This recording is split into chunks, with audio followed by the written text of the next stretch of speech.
Hi friends, আমি তিশা। আজ আমি আমার জীবনের এমন এক গোপন অধ্যায় আপনাদের সাথে শেয়ার করতে যাচ্ছি, যেটা মনে পড়লে আজও আমার শরীরের লোম খাড়া হয়ে যায়। এটা এমন এক সম্পর্কের গল্প যা সমাজ কখনোই মেনে নেবে না, কিন্তু আবেগের কাছে সেদিন আমরা দুজনেই হেরে গিয়েছিলাম। গল্পটি শুরু করার আগে আপনাদের কাছে ছোট্ট একটা অনুরোধ, যারা এখনও আমাদের চ্যানেলটি সাবস্ক্রাইব করেননি, প্লিজ সাবস্ক্রাইব করে বেল আইকনটি বাজিয়ে দিন, যাতে আমার জীবনের পরবর্তী গোপন কথাগুলো আপনারা মিস না করেন।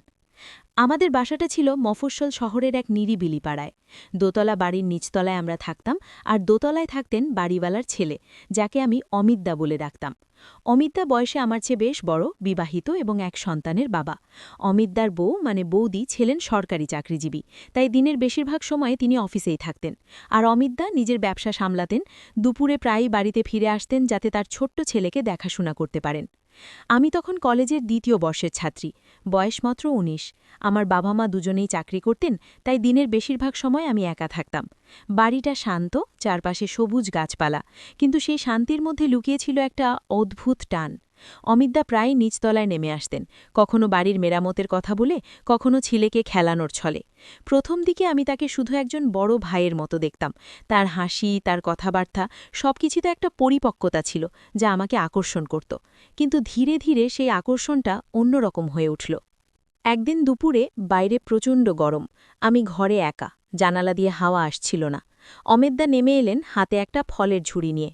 তিশা, তোমার মা বলেছিলেন তোমাকে ফল দিয়ে যেতে। তার চোখে একটা অদ্ভুত চকচকানি, যা আমি আগে লক্ষ্য করিনি। আমি ফল নিতে গেলাম, কিন্তু হঠাৎ আমার হাত ছুঁয়ে গেল তার হাত। সেই স্পর্শটা যেন বিদ্যুতের মতো, আমার সারা শরীরে একটা অজানা কাঁপুনি। তিনি হাসলেন, কিন্তু সেই হাসিতে লুকিয়েছিল কিছু বলা না যায় এমন রহস্য। তুমি একা থাকো বলে চিন্তা হয় তিশা, কোনো দরকার হলে ডেকো। কথাটা সাধারণ, কিন্তু তার গলার স্বরে একটা গভীরতা যা আমাকে ভাবিয়ে তুলল। সেদিন থেকে আমার মনে একটা অস্থিরতা শুরু হলো। রাতে ঘুম আসত না, মনে পড়ত তার সেই চোখের দৃষ্টি, যা যেন আমাকে ডাকছিল কোনো অজানা জায়গায়। দিন যত যেতে লাগল, অমিতদার আশা বাড়তে লাগল। কখনো বই ধার নিতে, কখনো কম্পিউটারের সমস্যা দেখাতে। প্রতিবারই আমরা কথা বলতাম, আর সেই কথার মধ্যে লুকিয়ে থাকত কিছু অর্থহীন ইঙ্গিত। একবার তিনি বললেন, তিশা, তোমার চোখে একটা রহস্য আছে যা আমাকে ঘুমাতে দেয় না। আমি হাসলাম, কিন্তু ভিতরে একটা ঝড় উঠল। তার বিবাহিত জীবন নিয়ে কখনো কথা উঠত না, কিন্তু আমি জানতাম বৌদির সাথে তার সম্পর্কটা সুন্দর নয়। গুজব শুনেছি বৌদি অফিসে কারো সাথে জড়িয়ে পড়েছেন, কিন্তু অমিতদা কখনো সেটা স্বীকার করেননি। সেই রহস্যটা আমাকে আরও কাছে টেনে নিয়ে যাচ্ছিল। এক সন্ধ্যায় বাড়িতে কেউ নেই, আমি ছাদে উঠলাম তারা দেখতে। অমিতদাও উঠে এলেন, হাতে একটা বই নিয়ে। এখানে একা? চাঁদটা আজ খুব সুন্দর, তাই না? তার কথায় একটা দ্ব্যর্থকতা যা আমার হৃদয়কে দ্রুততর করে দিল। আমরা পাশাপাশি দাঁড়ালাম, হাওয়ায় আমার চুল উঠছিল। হঠাৎ তার হাত আমার কাঁধে এসে পড়ল, যেন দুর্ঘটনায়, কিন্তু সেই স্পর্শটা দীর্ঘক্ষণ রইল। আমি সরলাম না, শুধু চোখ নামিয়ে নিলাম। সেই মুহূর্তে যেন সময় থেমে গেল। তার শ্বাস আমার কানে লাগছিল, আর আমার মনে একটা দুষ্টু চিন্তা জাগল। এটা কি শুরু কোনো নিষিদ্ধ খেলার? রাতে ঘরে ফিরে আমি আয়নায় নিজেকে দেখলাম, চোখে একটা নতুন আলো, কিন্তু সাথে ভয়ও। এটা যদি কেউ জানে? পরের দিনগুলোতে আমাদের মধ্যে একটা অদৃশ্য বন্ধন গড়ে উঠল। অমিতদা প্রায়ই ছোট ছোট উপহার দিতেন, একটা চকলেট, একটা ফুল, কিন্তু সেগুলোর পেছনে লুকিয়ে থাকত কিছু গোপন বার্তা। একবার তিনি একটা নোট লিখে দিলেন, রাতের চাঁদ তোমার মতো সুন্দর, কিন্তু তারও রহস্য আছে। আমি সেটা পড়ে লজ্জায় লাল হয়ে গেলাম। আমার মনে প্রশ্ন জাগল, অমিতদা কি সত্যি আমাকে চান, না এটা শুধু একটা খেলা? তার বিবাহিত জীবনের ছায়া সবসময় আমাকে সতর্ক করত, কিন্তু আবেগের টানে আমি সেটা উপেক্ষা করছিলাম। একদিন দুপুরে বাইরে ঝড় উঠল, বিদ্যুৎ চলে গেল, ঘর অন্ধকার। আমি ভয় পেয়ে গেলাম, আর অমিতদা নেমে এলেন। ভয় পেও না তিশা, আমি আছি। তার হাত ধরে আমাকে সোফায় বসালেন। সেই অন্ধকারে আমাদের মধ্যে দূরত্ব কমে এলো। তার হাত আমার হাতে, আর আমি অনুভব করলাম একটা উষ্ণতা যা আগে কখনো পাইনি। কথা বলতে বলতে তার মুখ কাছে এলো, আর যেন একটা অদৃশ্য শক্তি আমাদের এক করে দিল। সেই মুহূর্তটা যেন স্বপ্নের মতো, নরম, গোপন, কিন্তু দুষ্টু রহস্যে ভরা। আমরা কথা বললাম না, শুধু অনুভব করলাম সেই টান। ঝড় থামার পর তিনি উঠে গেলেন, কিন্তু আমার মনে রইল একটা প্রশ্ন, এটা কত দূর যাবে? দিনগুলো কাটতে লাগলো, আর আমাদের মধ্যে রহস্য বাড়তে লাগলো। অমিতদা একদিন বললেন, তিশা, আমার জীবনে একটা অন্ধকার আছে যা তোমাকে বলতে চাই। আমি চুপ করে শুনলাম। তিনি বললেন বৌদির সাথে তার সম্পর্ক ভেঙে পড়েছে, কারণ বৌদি অন্য কারো সাথে জড়িয়ে পড়েছেন, কিন্তু তার ছেলের জন্য তিনি চুপ করে আছেন। সেই কথা শুনে আমার মনে মায়া জাগল, আর সাথে একটা দুষ্টু চিন্তা, হয়তো আমি তার জীবনে আলো হতে পারি। কিন্তু সমাজের চোখ, সেটা যেন একটা ছায়া, সব সময় লুকিয়ে। এক রাতে বাড়িতে কেউ নেই, অমিতদা নিচে এলেন, হাতে একটা ছোট্ট উপহার। এটা তোমার জন্য তিশা। ভিতরে ছিল একটা লকেট, যার মধ্যে একটা ছবি, আমাদের দুজনের। আমি অবাক হয়ে গেলাম। কিভাবে? তিনি হাসলেন। রহস্যটা রাখো। সেই রাতে আমরা ঘণ্টার পর ঘণ্টা কথা বললাম, আর ধীরে ধীরে দূরত্ব মুছে গেল। তার স্পর্শে আমার শরীরে একটা অজানা অনুভূতি, যা শব্দে বলা যায় না, যেন একটা দুষ্টু খেলা, যা শুরু হয়েছে কিন্তু শেষ কোথায়। আমি জানতাম এটা ভুল, কিন্তু আবেগের কাছে হার মেনেছি। পরের দিনগুলোতে রহস্য আরও গভীর হল। অমিতদা প্রায়ই গোপন সিগন্যাল দিতেন, একটা হাসি, একটা চোখের ইশারা। আমি লক্ষ্য করলাম বৌদি যখন বাড়িটা থাকেন তার চোখে একটা দুঃখ, হয়তো তিনি কিছু সন্দেহ করেন। সেই ভয়টা আমাকে অস্থির করে তুলল। একদিন বৌদি আমাকে ডেকে বললেন, তিশা, অমিতের সাথে তোমার কথা হয়? তাকে একটু দেখো তো, সে আজকাল অন্য মনস্ক। আমি হাসলাম, কিন্তু ভিতরে ঝড়। এটা কি একটা সতর্কবাণী? আমাদের মধ্যে টান বাড়তে লাগল। এক দুপুরে যখন সবাই বাইরে, অমিতদা এলেন। তিশা, আজ তোমাকে কিছু দেখাতে চাই। তিনি আমাকে ছাদে নিয়ে গেলেন, যেখানে একটা ছোট্ট গার্ডেন তৈরি করেছেন। সেখানে ফুলের মধ্যে বসে আমরা কথা বললাম। তার হাত আমার কোমরে, আর আমি প্রতিরোধ করলাম না। সেই মুহূর্তে যেন দুনিয়া ভুলে গেলাম। কিন্তু হঠাৎ একটা ফোন এলো, বৌদির।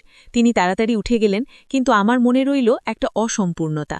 সেই ঘটনার পর থেকে আমাদের মধ্যে আর কোনো দূরত্ব রইল না। যখনই সুযোগ পেতেন অমিতদা নিচে নেমে আসতেন, কখনো দুপুরের নির্জনতায়, কখনো রাতের অন্ধকারে। প্রতিবারই সেই মিলনটা হতো গোপনে, চুপি চুপি, যেন দুজনে মিলে একটা দুষ্টু রহস্য লুকিয়ে রাখছি। তার স্পর্শে আমার শরীর জেগে উঠত, একটা অজানা উন্মাদনায় ভরে যেত। কথা কম হতো, কিন্তু চোখের ভাষায় সব বলা হতো। আমি জানতাম এটা ঠিক নয়, কিন্তু আবেগের কাছে আমি পুরোপুরি হেরে গিয়েছিলাম। অমিতদা বলতেন, তিশা, তুমি আমার জীবনে এসেছ যেন একটা আলো। বৌদির সাথে আর কিছু নেই, শুধু ছেলের জন্য নাটক করি। আমি বিশ্বাস করতাম, কারণ বিশ্বাস না করলে সেই সম্পর্কটা টিকত না। কিন্তু ধীরে ধীরে রহস্যের ছায়া গাঢ় হতে লাগল। বৌদি আজকাল বাড়িতে বেশি থাকতেন। তার চোখে একটা সন্দেহের ছায়া আমি লক্ষ্য করেছি। একদিন তিনি আমাকে ডেকে বললেন, তিশা, তুমি তো অনেক সময় একা থাকো। অমিতের সাথে তোমার খুব কথা হয়, তাই না? আমি হাসলাম, বললাম, হ্যাঁ বৌদি, দাদা তো বড়, অনেক পরামর্শ দেন। কিন্তু তার চোখে আমি একটা ঝড় দেখেছি। সেই রাতে আমি ঘুমোতে পারিনি। মনে হচ্ছিল কিছু একটা ভয়ঙ্কর হতে চলেছে। এক সপ্তাহ পরের কথা। সেদিন বৃষ্টি পড়ছিল প্রচণ্ড। বৌদি আর ছেলে গ্রামে গিয়েছেন বলে শুনেছিলাম। অমিতদা ফোন করে বললেন, তিশা, আজ রাতে একটু সময় দাও, অনেক কথা আছে। আমার হৃদয় দ্রুত লাফাতে লাগল। রাত 11টায় তিনি নিচে এলেন। ঘর অন্ধকার, শুধু একটা মোমবাতি জ্বলছিল। আমরা কথা বলতে বলতে কাছে এলাম। সেই রাতটা ছিল সবচেয়ে গভীর, যেন দুজনে মিলে সব সীমা পেরিয়ে গিয়েছি। তার উষ্ণ শ্বাস, আমার কাঁপা হাত, সবকিছু মিশে একটা অদ্ভুত জাদু তৈরি হয়েছিল। আমি ভেবেছিলাম এই তো সুখ, এই তো আমার জীবনের সবচেয়ে সুন্দর অধ্যায়। কিন্তু ভোরের দিকে যখন তিনি ওপরে উঠে গেলেন, আমার মনে একটা অজানা ভয় জাগল। কেন জানি না, মনে হলো কেউ দেখেছে। পরের দিন সকালে বৌদি ফিরে এলেন। তার মুখ শুকনো, চোখ লাল। আমাকে দেখে কিছু বললেন না, কিন্তু তার দৃষ্টি যেন ছুরির মতো বিঁধছিল। দুপুরে অমিতদা আমাকে ফোন করে বললেন, তিশা, আজ কোনো কথা নয়। বৌদি কিছু সন্দেহ করছে, একটু সাবধানে থাকো। আমি ভয় পেয়ে গেলাম, কিন্তু সেই ভয়ের মধ্যেও একটা দুষ্টু আশা। হয়তো এবার অমিতদা সব ছেড়ে আমার কাছে চলে আসবেন। কয়েকদিন কাটল চুপি চুপি। আমরা শুধু চোখের ইশারায় কথা বলতাম। কিন্তু একদিন বিকেলে হঠাৎ বৌদি আমার ঘরে ঢুকে পড়লেন, হাতে একটা ফোন। তিনি বললেন, তিশা, এটা কার ফোন? আমি চমকে উঠলাম। সেটা অমিতদার পুরনো ফোন, যেটা সেদিন রাতে আমার ঘরে ফেলে গিয়েছিলেন। বৌদি ফোনটা অন করে আমার সামনে ধরলেন। স্ক্রিনে আমাদের কয়েকটা গোপন মেসেজ, কয়েকটা ছবি, যেগুলো আমরা দুজনে মিলে তুলেছিলাম। আমার মাথা ঘুরে গেল। বৌদি কাঁদতে কাঁদতে বললেন, তিশা, তুমি এত ছোট মনে করিনি তিশা, আমার সংসার ভেঙে দিলে। আমি কিছু বলতে পারলাম না, শুধু চোখের জল ফেলতে লাগলাম। সেই সন্ধ্যায় অমিতদা এলেন। বৌদি তাকে সব দেখিয়েছেন। তিনি আমার দিকে তাকালেন, কিন্তু চোখে কোনো ভালোবাসা নেই, শুধু ভয় আর লজ্জা। তিনি বললেন, তিশা, এটা একটা ভুল ছিল। আমি বোকার মতো আবেগে পড়ে গিয়েছিলাম, কিন্তু আমার ছেলে আছে, আমার সংসার আছে। তুমি যা করেছ সেটা ক্ষমার যোগ্য নয়। আমি অবাক হয়ে তাকিয়ে রইলাম। যে মানুষটা কয়েকদিন আগে আমাকে বলছিল আমিই তার জীবনের আলো, সে আজ আমাকেই দোষ দিচ্ছে। আমি কেঁদে বললাম, দাদা, আপনি কি আমাকে একা ফেলে চলে যাবেন?